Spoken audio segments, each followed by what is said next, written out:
Amateur de détente, de bien-être de façon générale et de massage en particulier, je suis ravie de vous retrouver en cette nouvelle année, tous mes vœux, et pour ce nouvel épisode de mon podcast dédié au métier et aux formations du secteur un petit peu à part qu'est le bien-être.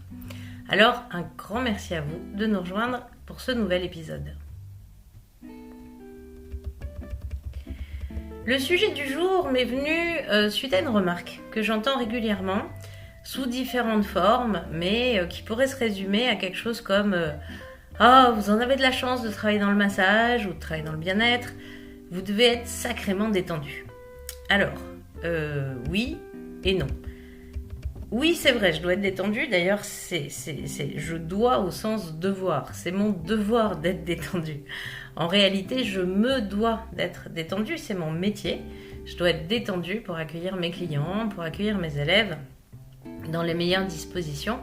Vous pouvez vous référer d'ailleurs au podcast numéro 4, l'envers du décor, où j'explique entre autres ce temps de l'entre-deux séances qui est si important pour être systématiquement au neutre et le plus détendu possible pour vous accueillir. Alors si on reprend notre sujet, est-ce que vraiment travailler dans le bien-être, c'est un métier qui détend ? On va profiter de cet épisode pour pousser la porte d'un cabinet de massage, d'un centre de formation, d'un quotidien de formatrice, pour en savoir un petit peu plus et se projeter dans les réalités de nos métiers du bien-être, dont certains aspects sont finalement moins connus et parfois un petit peu plus complexes qu'on ne l'imagine. Alors, masser, c'est un métier. En l'occurrence, c'est mon métier. Et comme dans tout métier, le quotidien n'est pas uniquement fait de ce que l'on aime et qui définit notre activité, en l'occurrence, masser. Certains masseurs sont salariés, mais la plupart du temps, un masseur, c'est aussi un entrepreneur.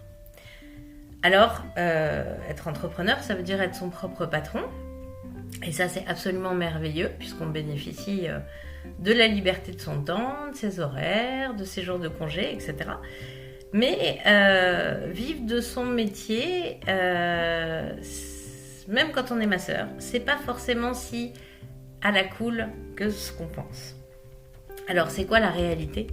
La réalité, c'est qu'un entrepreneur en massage, dans la vraie vie, souvent, il met quelques années à amortir ses frais d'installation. Les dépenses qu'il a faites en formation, les dépenses de matériel, de local, de communication, etc.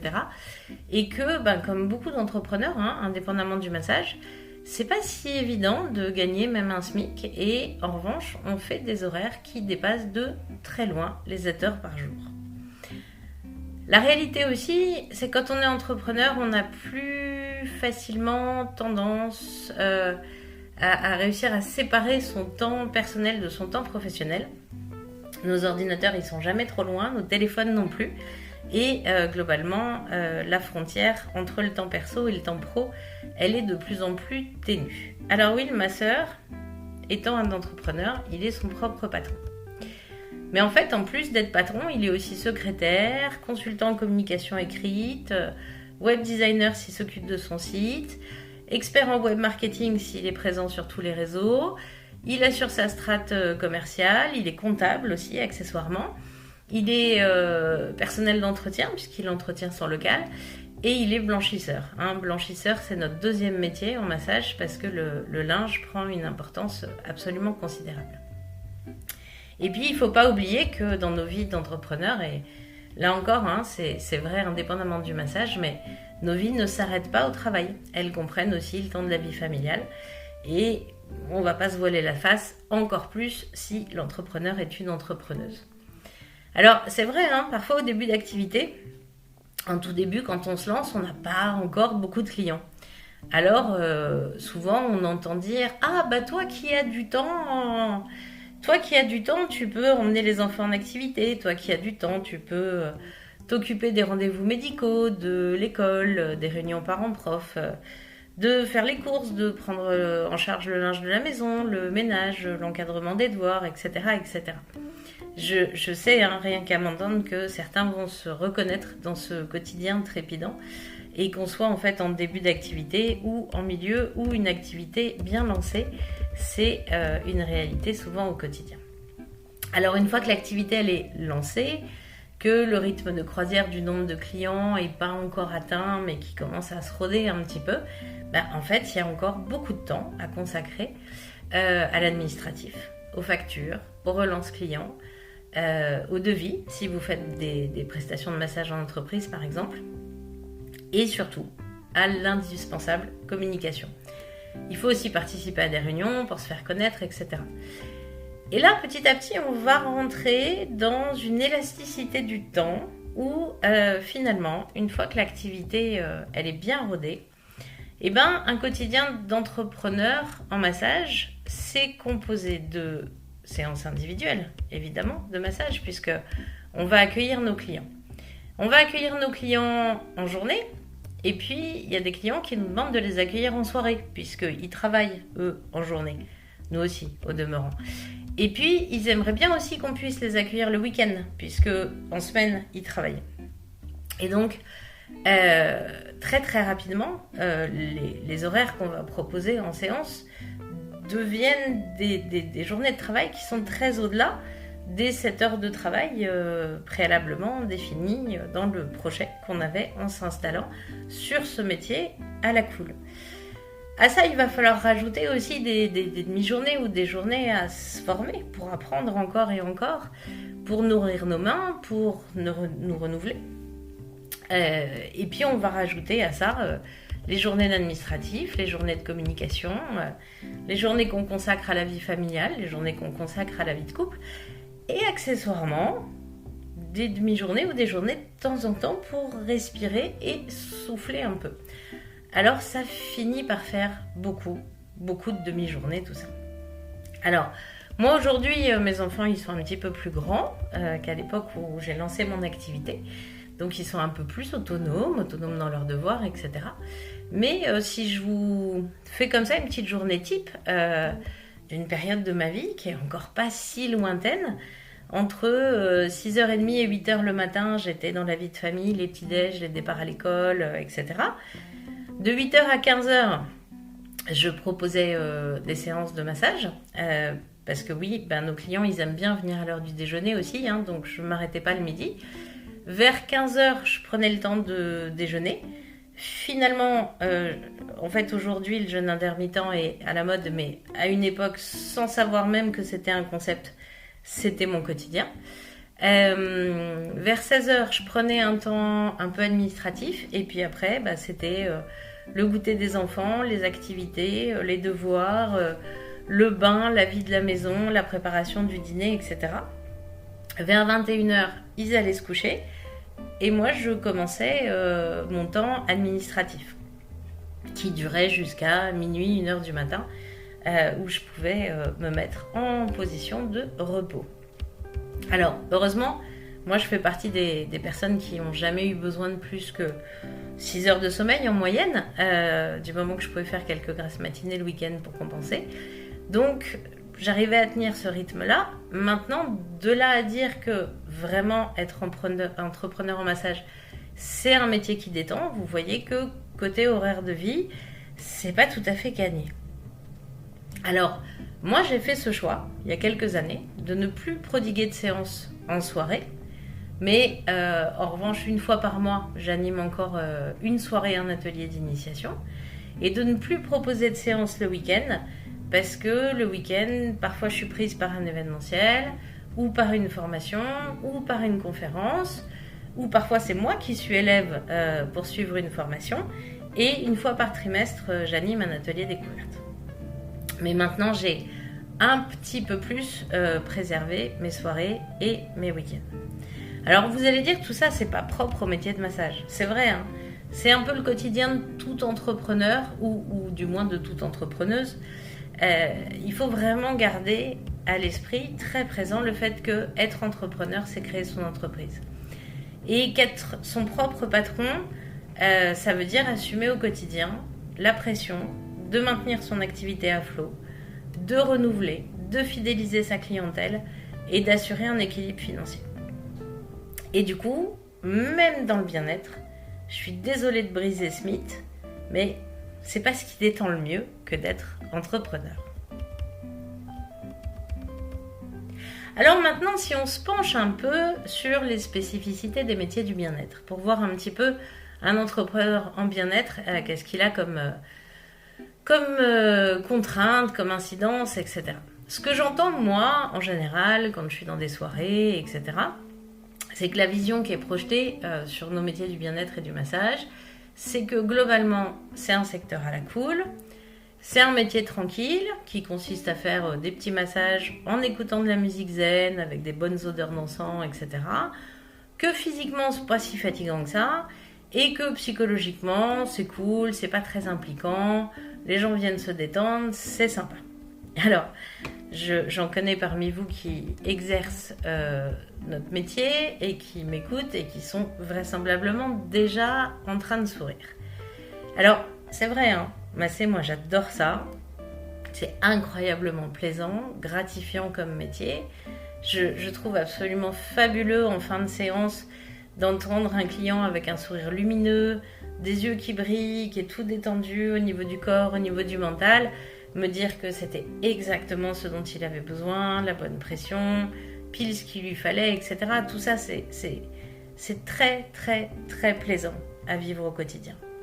Et c'est extrêmement porteur, du coup, de bénéficier de retours de ce genre au long de la journée.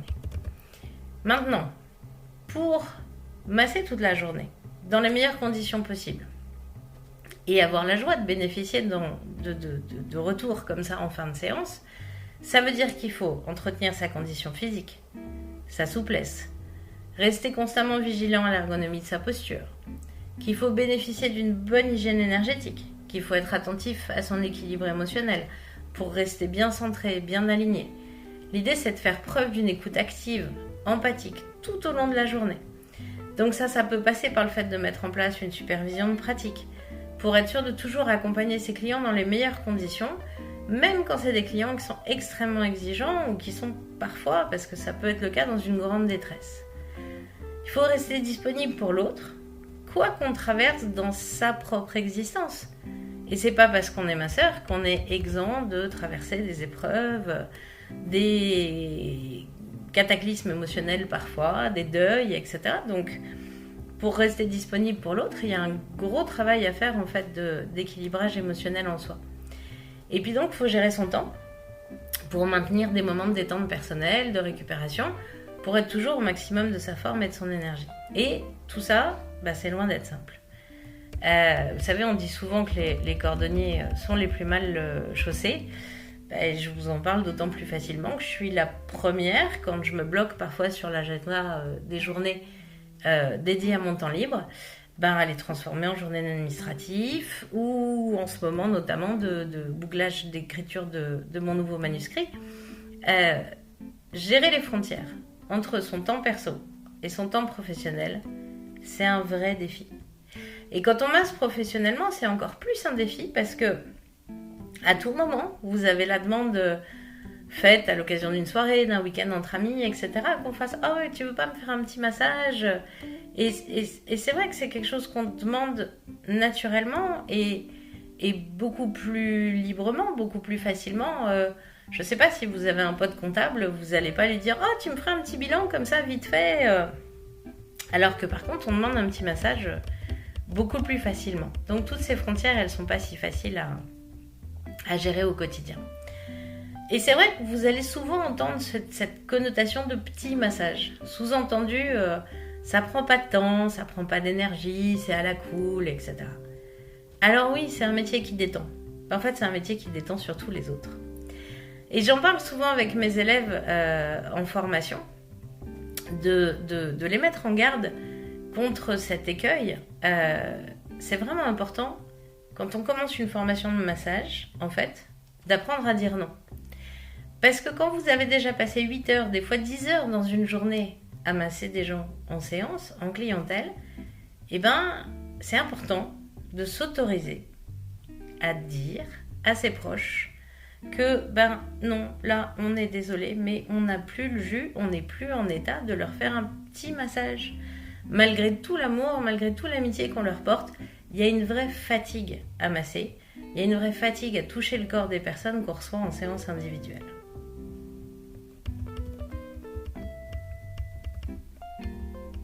Alors, comment faire pour rester détendu quand on est un entrepreneur du bien-être? Parce que, évidemment, je vous mets un petit peu en perspective que c'est un métier qui détend sur tous les autres. Mais l'idée, quand on veut durer dans ce métier, c'est d'y trouver du plaisir et de pouvoir rester effectivement dans la durabilité de son expérience professionnelle.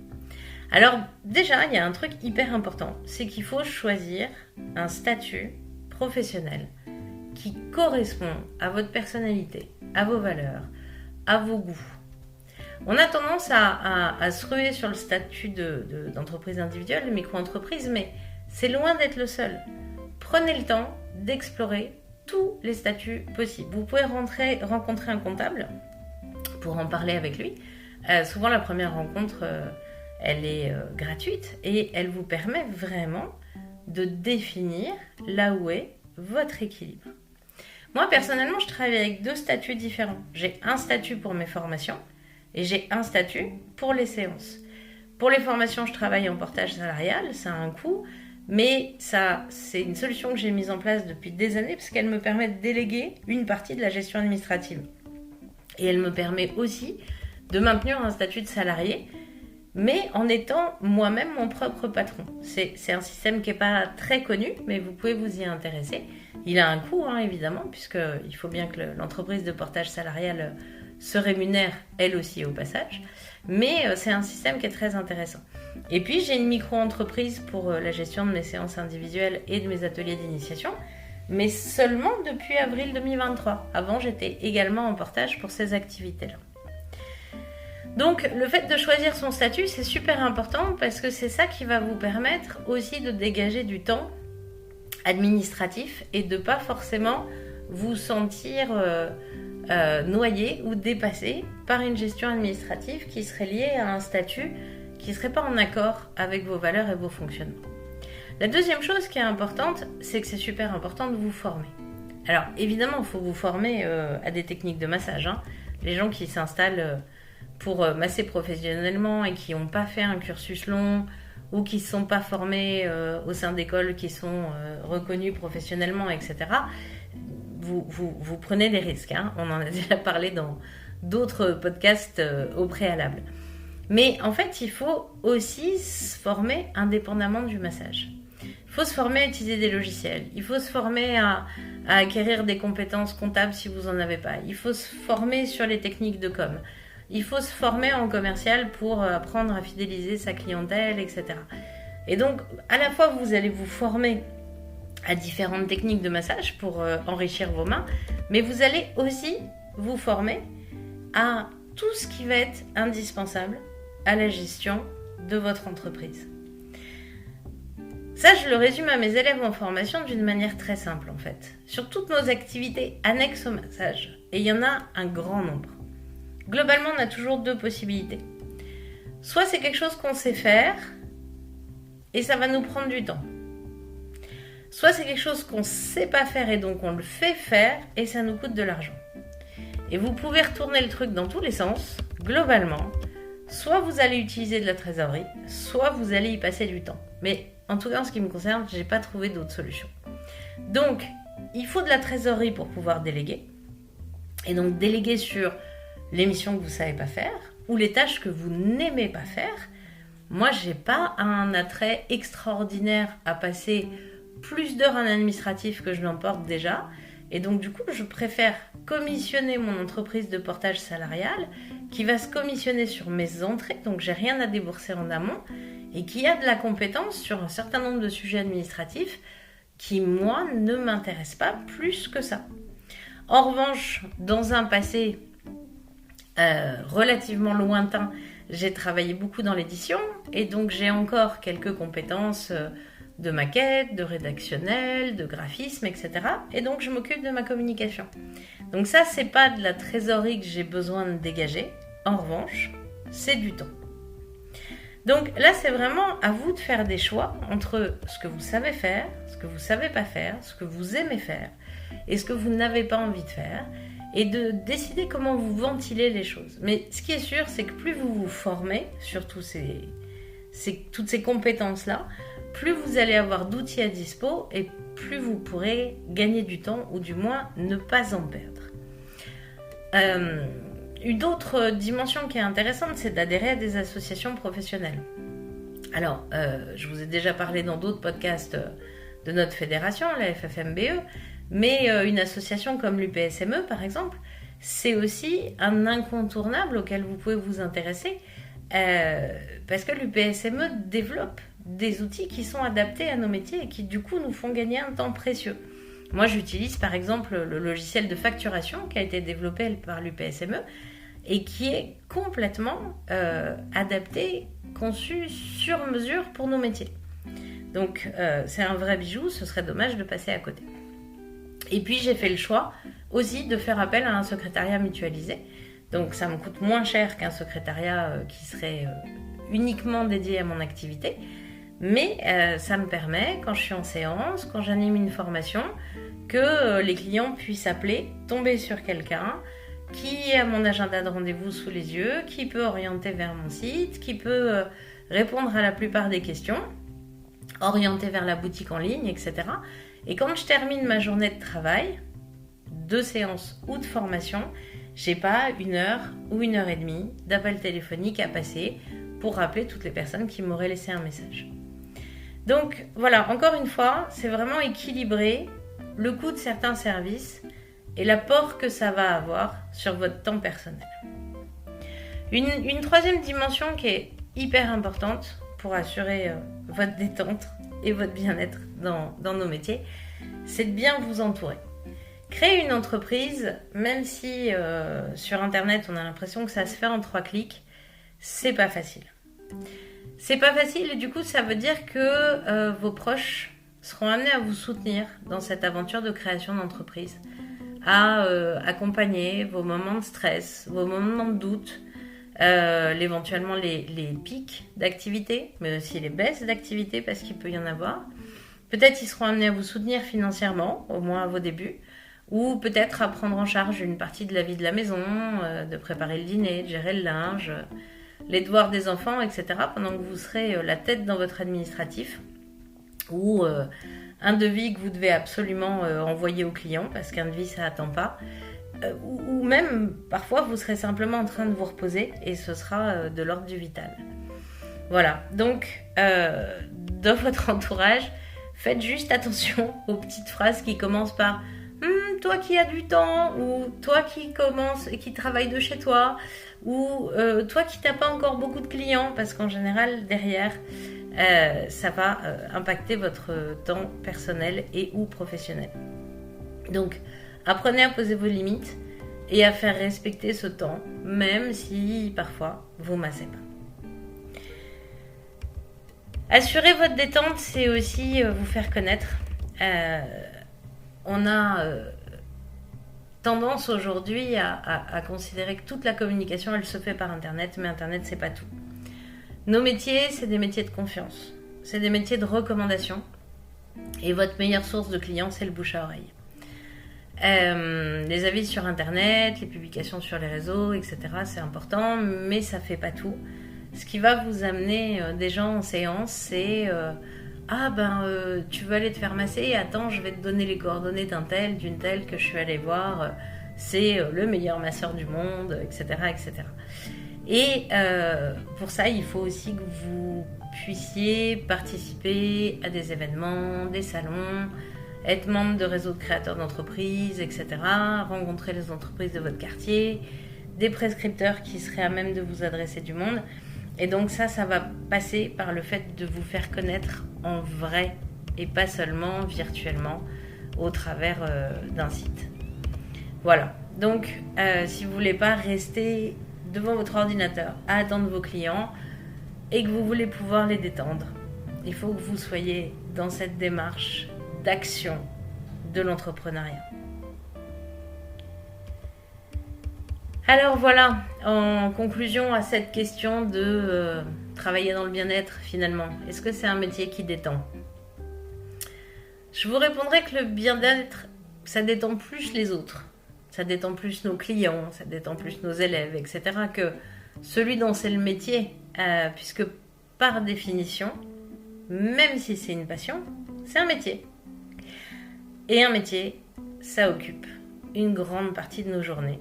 C'est source de pression et ça sollicite. Maintenant, si votre question c'est mais travailler dans le bien-être, t'aimes ça?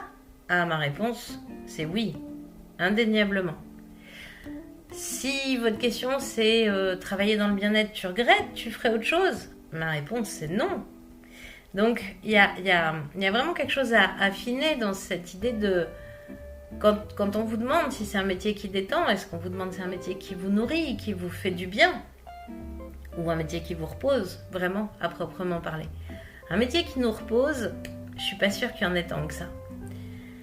Souvent, on reprend cette citation qui est attribuée à Confucius de se dire « Choisissez un travail que vous aimez et vous n'aurez pas à travailler un seul jour de votre vie ». Moi, je dirais « Choisissez un travail que vous aimez, surtout si vous êtes votre propre patron, parce qu'il va occuper une grande partie de vos journées, de vos nuits, de votre temps professionnel, de votre temps personnel, de vos pensées, de vos projets, de vos discussions. Alors, vraiment, oui, choisissez un travail que vous aimez. Que vous soyez déjà professionnel du bien-être, ou en passe de le devenir, je vous souhaite une très très belle continuation à tous. On est ce que certains appellent des travailleurs de lumière.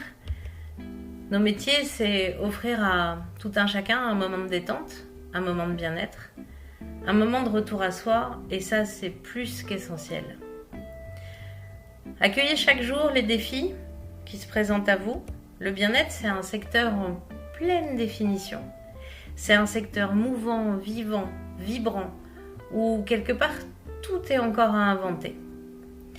Alors, ne vous oubliez pas, faites-vous masser vous aussi, par des collègues, par des personnes que vous avez rencontrées lors de vos formations. Découvrez des nouvelles techniques. Faites-vous masser avec des techniques que vous ne pratiquez pas encore. Ça vous permettra de vous laisser surprendre et votre mental va adorer ça. Si vous voulez détendre les autres, prenez du temps pour vous détendre vous aussi. C'est essentiel.